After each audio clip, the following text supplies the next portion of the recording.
Hello, and welcome to The Key, a podcast by the Unlock Foundation centered on self-worth and empowering women to close the pay gap in their own lives. My name is Severia Harris, and I'll be your host for today's conversation. Today, we are joined by members of the Unlock community, including special guest, Minaa B. Now, if you are not already one of Minaa's 250,000 plus Instagram followers, then after today's podcast, you will be. A licensed mental health educator and social worker, Minaa has advanced a message of healing ourselves through community. Her book, available on pre-order now, Owning Our Struggles, guides us to the process of healing ourselves and finding community in a broken world. Now, if you're sitting back saying, like, what does the pay gap and mental health have to do with one another? You're going to unpack that here today with us and Minaa. The Unlock Foundation believes in helping women unlock themselves and their potential, as well as their minds. And so we thought it appropriate to have a mental health expert here with us to talk about the pay gap, self-worth, and unlocking our expectations for ourselves. Minaa, thank you for being here with us. Hi, Savaria. Thank you so much for having me. I'm excited. Wonderful. Ladies, please introduce yourselves.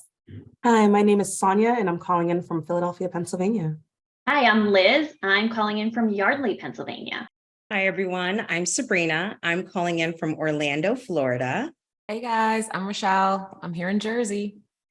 All right, Minaa, let's get started. So you are not one to shy away from hard questions. And so I feel like we can go deep with you already right off the bat. We're going to talk about self-worth and self-belief to start. And I want to start by asking you, what belief did you hold that made it most challenging for you to see your self-worth? I think the biggest belief that I used to hold was this idea that I was not good enough, but based off the premise of me being a Black woman. I think this belief was shaped from my experiences in society, being minimized, being judged, dealing with racism, dealing with microaggressions. And although I was raised in a household where my parents really instilled in me values, they really did a great job at trying to shape my confidence and shape my self-worth and reminding me that I belong. But when you leave your family unit and you go out to a world that is blatant about disliking you, judges you, has stereotypic beliefs and ideologies about you, it can be really hard to be firm in the belief that you are good enough. And when you have to now engage with systems, the workplace, school, different systems in society, medical institutions, all of these places where people hold certain ideologies and concepts about who you are, it can then diminish how you see yourself. And I think the biggest thing for me that helped me become more firm in my self-worth was when I started to realize I cannot do someone else's anti-racism work. If I live a life believing that it is my obligation as a Black woman to teach others how to love me, care for me, and nurture me, and it's not authentic and it's not genuine, then those are spaces I don't need to be in. And if I happen to be in those spaces, it is my duty to big myself up. It is my duty to recognize there is a system here at play. This person may not realize the racist ideologies they hold, but guess what? It is not my duty to fix that for them. It is my duty to show up, stand tall, and be bold in who I am, and remind myself that I deserve to be in these spaces. And the same way people are bold enough with their disrespect, I'm going to be bold and courageous with me showing up and being who I am. And let's see which one outshines the other. And so I really had to be firm as a Black woman and say, you know what, if I have to push myself into spaces, let me do it. And that is what helped me get to where I am in my life and be very firm in just the belief system that I have about myself and being worthy and being good enough. Minaa, I have no doubt you are outshining everywhere you go. But I certainly understand the situation where within your family unit, there is that belief and that knowledge that you are the best person out there and you are worthy of all those things. And then going out into the real world, For 4 years, I went to an all-girls school, and I had that in my school community as well. And there was, no doubt on whether or not we were going to be the best and we were on top. And then for high school, I went to a co-ed school, and it was quite an eye-opening experience as well, seeing how the boys were treated differently than the girls there. And I had never really taken that into consideration because not only was my family unit supportive, my school unit was too. And so that was quite a shock. And I think it took a long time for me to rebalance that out. Like you said, really, how do we help ourselves shine where we're not really supposed to be or allowed to shine in those environments? Liz, I couldn't agree with you more. I think there's something to be said about the security of those like early beginnings, right? Like your foundation and how well it's set, right? The first major knock I can say that ever really came to my self-esteem and my self-worth was when the job that I had fell through, it lost funding, and I found myself unemployed. And it was like, oh my God, I'm a loser. I don't have a job. Like, I have a college degree and I'm unemployed. And so I think that was the earliest that I can remember about my self-worth being tied to my employment status, my achievement, my perception of what success was. And when the absence of that appeared, right? Like, how did I talk to myself? How did I treat myself in that space? Did I give myself grace to say, girl, there was nothing you could have done about that? They lost funding and you're now in the market and that sucks. But instead you internalize, I think, that it's like, you did this to yourself. Somehow you missed something that put you in this situation that you're in now. And so I think, especially as women, we always are like finding, I think, over self-accountability, where it's like, what part did I play in this? How did I contribute to my own demise? What did I miss in this moment? And I think that that's a really dangerous, slippery slope that we play with ourselves. And so having to unlearn that behavior of like, no, my self-worth is not tied to my employment. My self-worth is not tied to my latest, greatest accomplishment. My self-worth is not tied to what I do outside of my home. My self-worth starts here. And it's like, I'm a great person, I'm a good friend, and I'm a great mom and a great wife and a good human being. And that's where the worth starts. And everything else on top of that becomes the bonus and the add-on. It's a beautiful transition to our next question, which is, who or what have you looked to keep you grounded in your sense of self-worth when life gets chaotic? Mm-hmm. Community has been the thing that has helped me be grounded. And this is why I talk about community care so much. We need people. We are wired for connection. And so for me, when I found myself in positions where I felt like I was maybe minimizing myself or judging myself or feeling as if I wasn't good enough, a simple phone call to a friend who could remind me, Nina girl, are you crazy? Do you hear what you're saying? Let's challenge that irrational thought. Let's look at the evidence here to show you are good enough. Look at your resume. And also outside of your work, right, what Sonia said earlier, look at how you are a good friend. You're a good neighbor. You're someone that can be relied on. Look at the other aspects of you outside of what you do for people and how people see you. And I think that has helped me continue to stay firm in who I am, because I truly believe my work is not just for me, it's for my neighbor. It's for my friend. It's for people in my community. It's even for the people I don't know, because they might get access to me in some sort of way, whether it be interpersonally or through my work online, through my writings, my teachings, or even word of mouth. You know that girl, Mina, I have a friend, right? And so things like that keeps me grounded in just knowing there is a bigger picture outside of just me.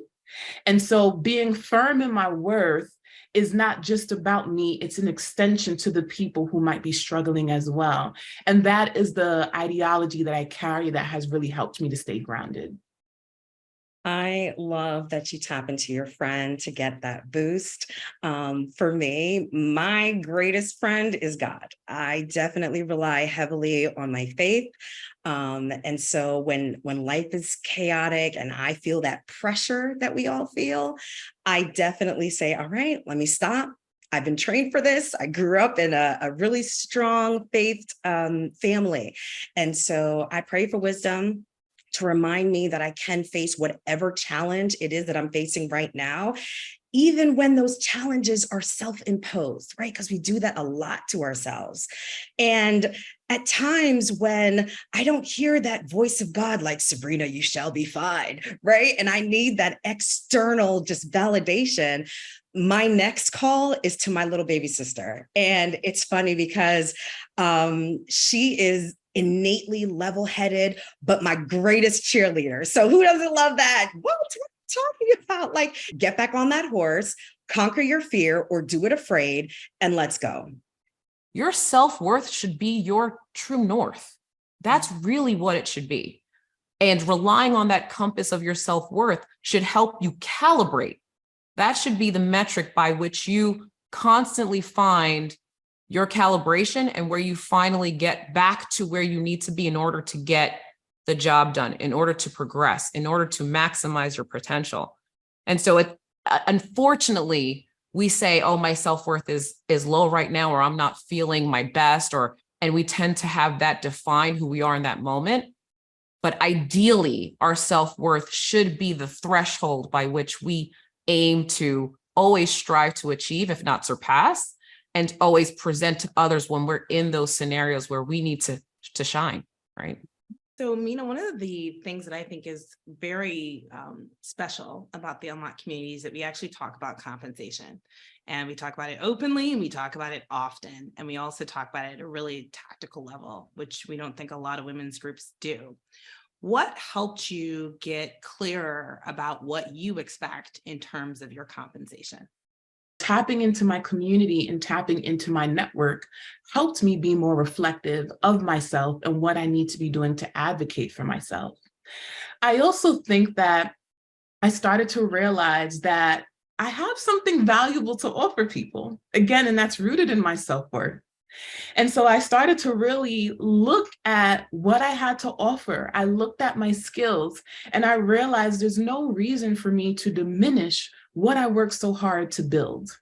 And I think when I found myself in a position where I realized the things that I had were important to me, and I realized that it was valuable to other people in my society, that's what helped me to really raise my standards. And it helped me to say, I deserve XYZ compensation. I deserve to ask for it. And I may not get it, but I still need to do the work of speaking up and advocating for myself. And this is a phrase that I've heard people say before that also has helped me. And I'm probably going to butcher the phrase a little, but it's kind of like also seeing someone do like a very mediocre job. And it's like, well, dang, you're getting XYZ compensation and you're getting all this stuff. And here I am being audacious and being confident will get you places, even if you have nothing to offer. If you walk in the room and you speak up and you say, this is what I want, and I don't even have the skill set to give it, but I'm gonna ask for it, people will get it. And seeing that made me really look at myself like, okay, now, because I know my qualifications, I know my expertise, I know what I can give. Why am I really minimizing myself like that? And that reframe in thinking really helped me to just become more bold and confident and just asking for it. Because I think that's what it's rooted in. It's rooted in the ask. Understanding that I cannot control outcomes.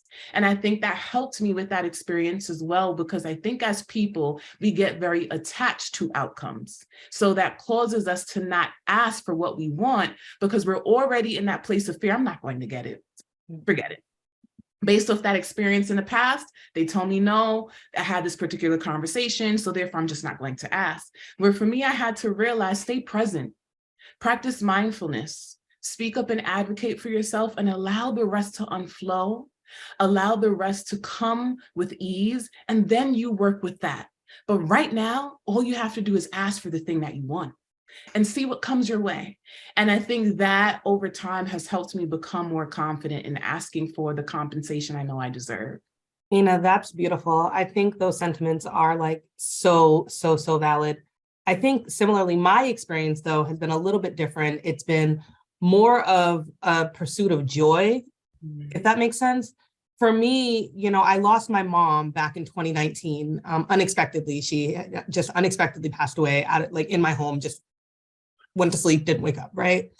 And she was 59 years old, right? Had an undiagnosed heart condition. Nobody knew about it, right? And so for me, and then the world closed down shortly thereafter. A few months later, we found ourselves in COVID. I found myself at home. Then I found myself pregnant with my second son. And so I spent 18 months in the home, just like the rest of us, trying to figure out, like, what am I doing and why am I doing it? You have a lot of time to kind of go deep inside and figure things out. And so when I came out of the other side of that, I realized, like, life is profoundly short. And the things that I want to do with my life have to bring me joy. And the way that I'm going to approach my joy is going to be based on my value, right? So if these things are not bringing me joy, bringing me money, which brings me joy, or bringing me something tangible that's going to enhance or increase my joy, then why am I engaging in these things, right? And so that's how I kind of tie my compensation, is like, does this, what you're offering, does it bring me joy? No, then I'm okay. Then I'll pass, because it's not for everybody, right? And it's okay to say no to things. And that was something else that I had to learn too, was like, no is a full sentence and it's okay, right? And so that's kind of been my experience, is just the pursuit of joy. I want to skip ahead out of the topic of compensation for a second and talk to you a little bit about asks, because we know that the ask is a big part of the receiving. And so how have the asks that you have made of yourself and others changed over time? I'm asking for what I know I'm worth now, right? I can definitely look back in my career where I'm like, wow, I cannot believe I was charging that amount for a service that is so robust and requires so much of me. And that's what I asked for. That's crazy. So I think that has been a big part of it, where I have been able to self-reflect and use my past experiences as a marker for change. And being able to reflect and say, well, where was I in the past? How was my self-esteem? How was my self-worth defined? And what is different now? What have you learned along the way? I think what also has changed is I'm very grateful to be in spaces and in a community with others who are being very vocal about what it means to ask for what you're worth. And I'm very grateful to be in spaces where I've said to someone before, like, this is how much I charge. And they're like, that's it? That's how much you charge for your service, right? And so sometimes I think having those open conversations with people who are either in the same industry as you or understand your industry has been a big part in shaping how I really show up for myself, because I didn't realize that I needed mentorship around that. To be honest, I needed guidance. I didn't grow up in a household where my parents really talked about money. My parents, I'm first generation, and I'm the first person in my family to graduate with a college degree, both undergrad and master's. And so when it came to managing financial aid, I did that myself. My parents didn't have a clue. When it came time for me to go on interviews, I didn't have my parents or other family members who I could sit with and say, what do I ask in an interview? How do I ask to be compensated? What is an appropriate salary? How do I negotiate? I just had to figure it out on my own.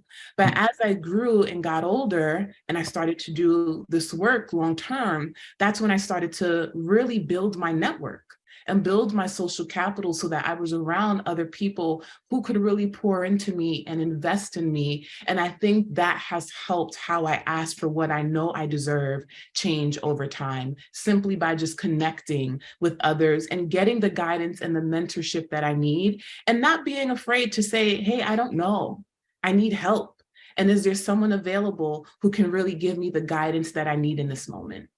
My story connects to my husband, and we've been together 20 years this year, since I was 23. And he was truly that person that helped me see my worth and ask for things I never thought I could. He has been my number one champion. I'm going to get emotional because he's so important to me. But he encouraged me to go to business school. He encouraged me to take every career progression, every promotion, travel, do all the things that I never thought I was worth. before, because similar to you, I grew up in a family that never talked about compensation, never was in the business world, and never, you get what you get and you don't get upset was, the most of what we grew up with. And for me to say, I can leave my family and go back to school and take on a ton of student loan debt. I can go work for a corporation that's going to send me around the world to travel. Like, I never thought I was worth that.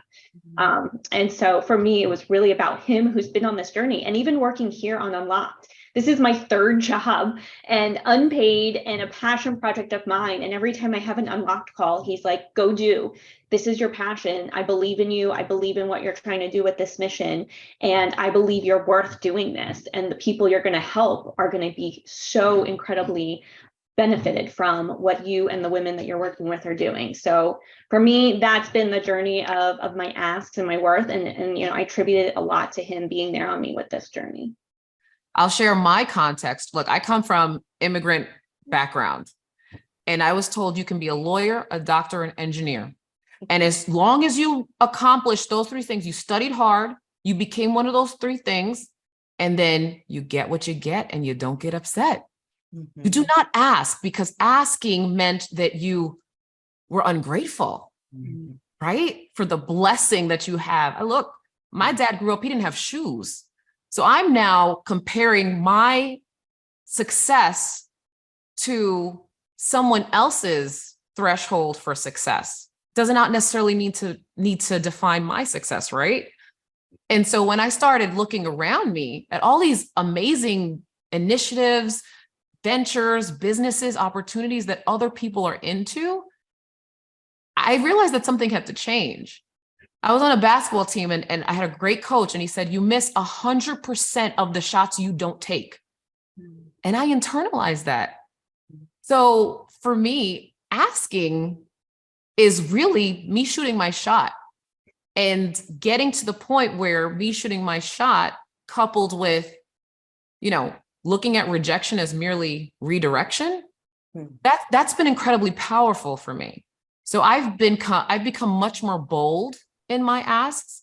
It's a work in progress. Like, look, I'll get up here and tell you all these great things, but I am definitely a work in progress. And it is not easy, especially when you come from a background of, putting your head down and you just work and hustle to pick your head up and start asking or start demanding. It requires work. It requires practice. And I challenge all of you to embrace the no's as your practice, because again, 1,000 shots, some of them are going to hit. So there can be a tendency to, when we think about compensation, benchmark it from where we're coming from, right? Am I making more than my parents made?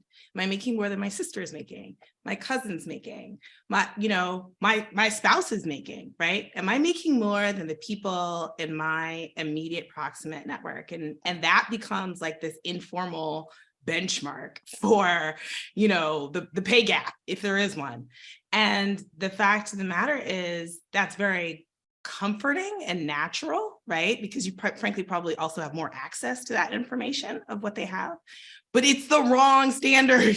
It's the wrong standard, because unless they're doing what you're doing, where you're doing it in that part of the country with that employer, right? It's totally off. And so I just want to say that to people today, and I've done it. I've done that thing myself.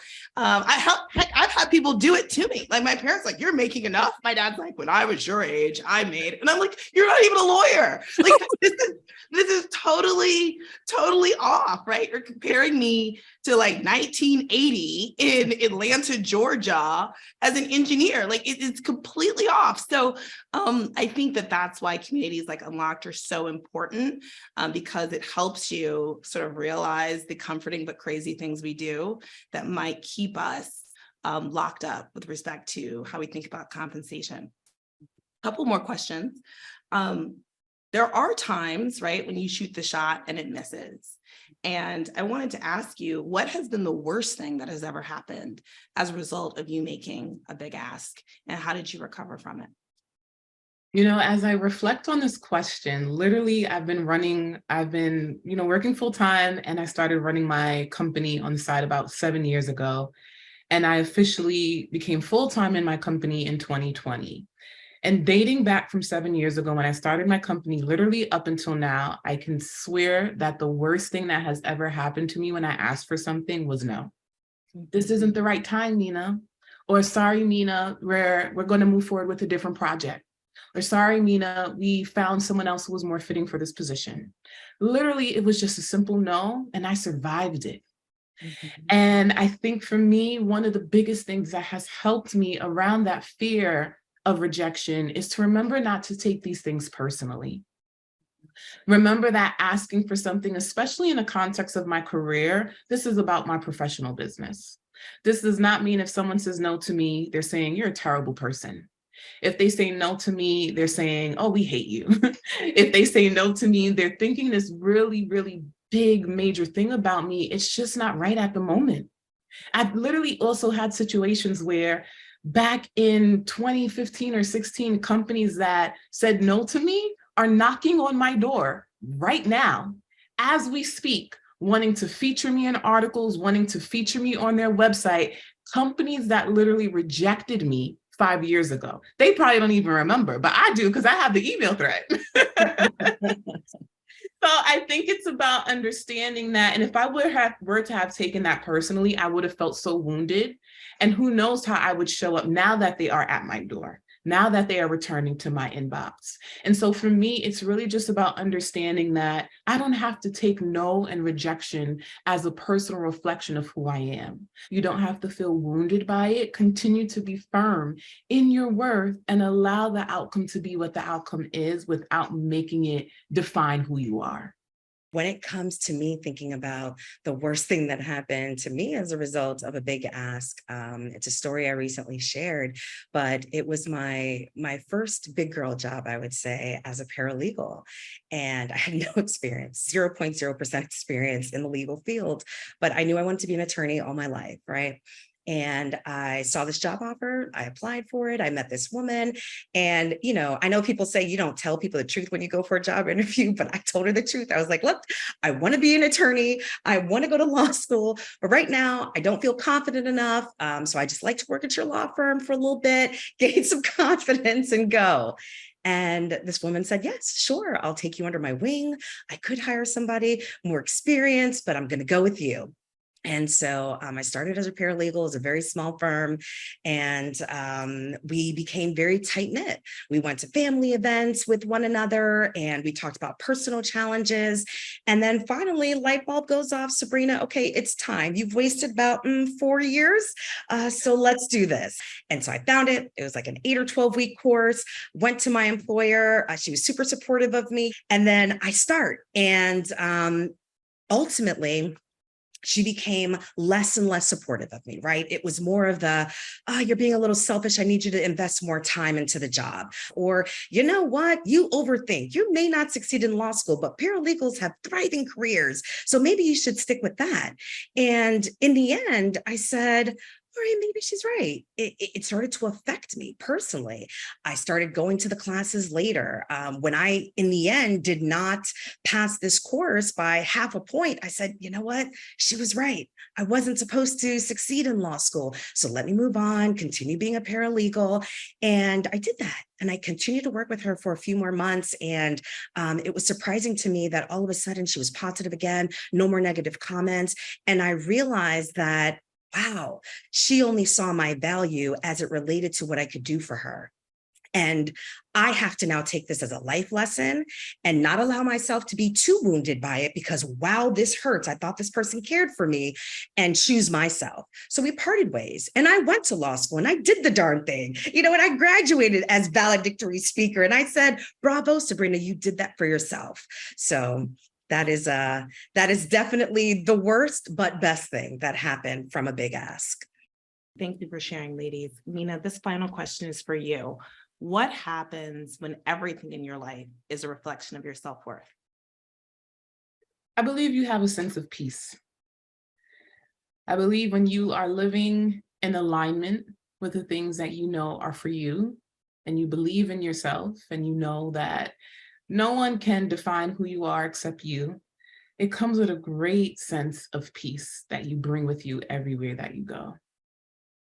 Wonderful. Minaa, I want to thank you so much and raise a glass to you in the tradition of Unlocked. It's Friday while we're recording this. Wherever folks are who are listening to this on replay, I hope it's Friday in your lives too, or at least feels like a spiritual Friday. Cheers to alignment, to peace, and to self-worth. Thank you, Minaa. Cheers.